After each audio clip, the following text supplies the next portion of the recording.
अभी शिक्षकों पोर्टल पर स्कूल रूट भी दिखेगा। इस डाटा को ऑनलाइन करना है। शिक्षा विभाग के अधिकारी ने डाटा को ऑनलाइन करने का सख्त आदेश दिया है। इसमें किसी तरह की कोताही नहीं होनी चाहिए। इसमें शिक्षकों को जिला, प्रखंड, संकुल, स्कूल का लोकेशन, स्कूल शहरी क्षेत्र में है या ग्रामीण क्षेत्र में है, इन सब की जानकारी अपलोड करनी होगी। स्कूल रूट अपलोड होने के बाद इसे ट्रैक किया जा सकता है। स्कूल के प्रधानाध्यापक को स्पष्ट आदेश दिया गया है कि इसमें किसी तरह की कोताही नहीं होनी चाहिए। निर्धारित समय सीमा के अंदर लोकेशन अपलोड करना है। लापरवाही बरतने की स्थिति में संबंधित स्कूल के खिलाफ कार्रवाई की जाएगी।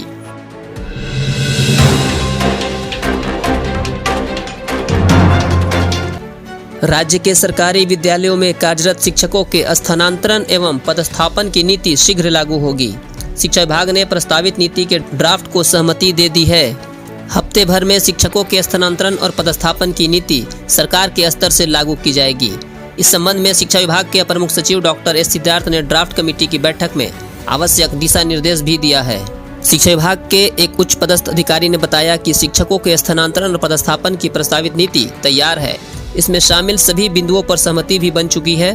प्रस्तावित नीति के ड्राफ्ट को शिक्षा विभाग द्वारा मंजूर किए जाने के बाद उस पर सरकार से मुहर लगने की औपचारिकता मात्र रह गई है। कैबिनेट की प्रस्तावित नीति पर मुहर लगने के साथ ही उसकी अधिसूचना जारी होगी, फिर उसके कार्यान्वयन की प्रक्रिया शुरू कर दी जाएगी।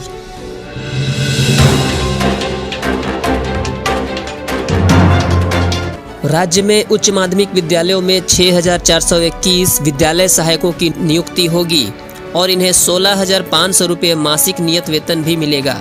साथ ही 500 रुपये की वार्षिक वेतन वृद्धि भी होगी। कैबिनेट से इसकी स्थिति पहले ही मिल चुकी है। अब शिक्षा विभाग ने इनके पद सृजन की जानकारी सोमवार को महालेखाकार को भेज दी है। महालेखाकार को दी गई जानकारी में शिक्षा विभाग ने कहा है कि जिला शिक्षा पदाधिकारी द्वारा विद्यालय सहायक के पदों को विद्यालयवार चिन्हित करते हुए समेकित रूप से पद सृजन की सूचना संबंधित नियोजन इकाई को उपलब्ध कराएंगे।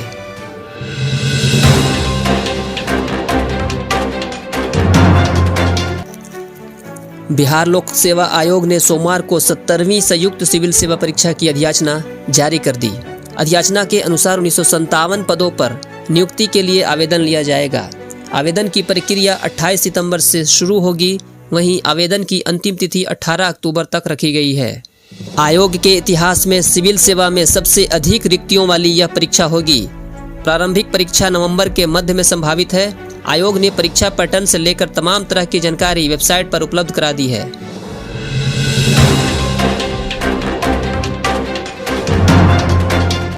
राज्य में जमीन सर्वे का काम शुरू हुए करीब 1 महीना बीत चुका है।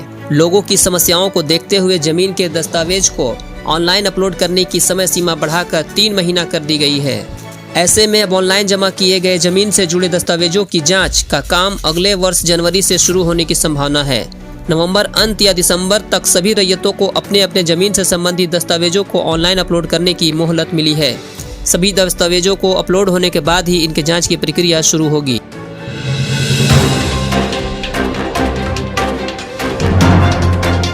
छपरा जिले के 200 से अधिक शिक्षक प्रोन्नति के लिए मंगलवार से शुरू होने वाले साक्षात्कार के विरोध में मुखर होने लगे हैं। उनका कहना है कि जिस न्यायाधीश का जिक्र किया जा रहा है उसमें कहीं प्रोन्नति के लिए पीरियड का डेडलाइन तय नहीं किया गया है।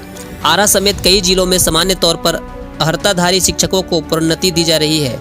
सारण जिले के पत्र में टाइमिंग देकर बॉर्डर लाइन खींच दिया है, जिसमें 1994 बैच के बीपीएससी वाले शिक्षक प्रोन्नति से वंचित हो जा रहे हैं।